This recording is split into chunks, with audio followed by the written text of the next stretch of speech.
Deuteronomy 19. When the Lord thy God hath cut off the nations, whose land the Lord thy God giveth thee, and thou succeedest them, and dwellest in their cities, and in their houses.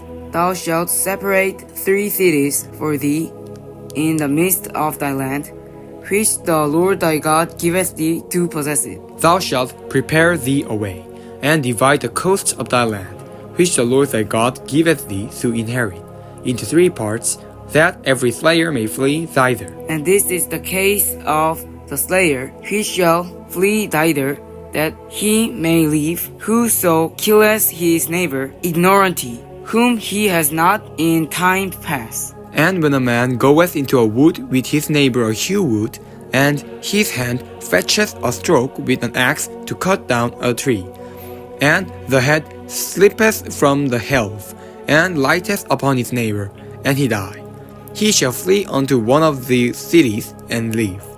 Lest the avenger of the blood pursue the slayer, while his heart is hot, overtake him, because the way is long, and slay him.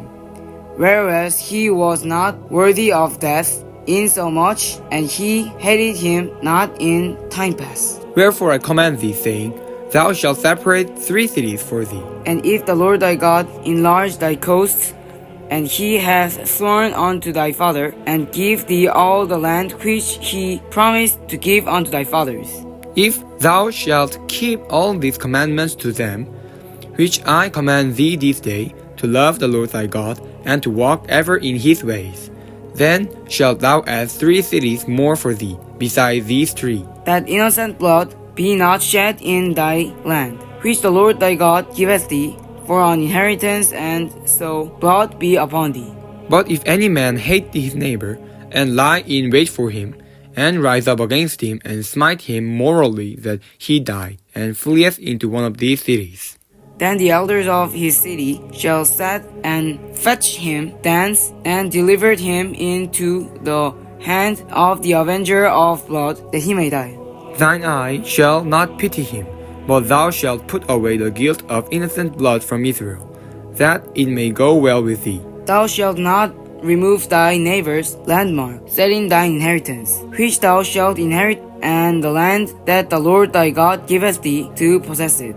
One witness shall not rise up against a man for any iniquity, or for any sin, in any sin that he sinneth, and the mouth of 2 witnesses, or at the mouth of 3 witnesses, shall the matter be established. If a false witness rise up against any man to testify against him that which is wrong, then both the man between whom the controversy is shall stand before the Lord, before the priests and the judges, which shall be in those days.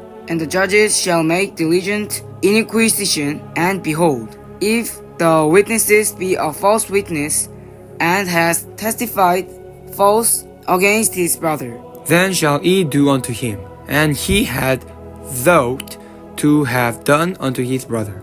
So shalt thou put the evil away from among you. And those which remain shall hear and fear, and shall henceforth commit no more any such even among you. And thine eye shall not pity, but life shall go for life, eye for eye, tooth for tooth, hand for hand, foot for foot. Amen.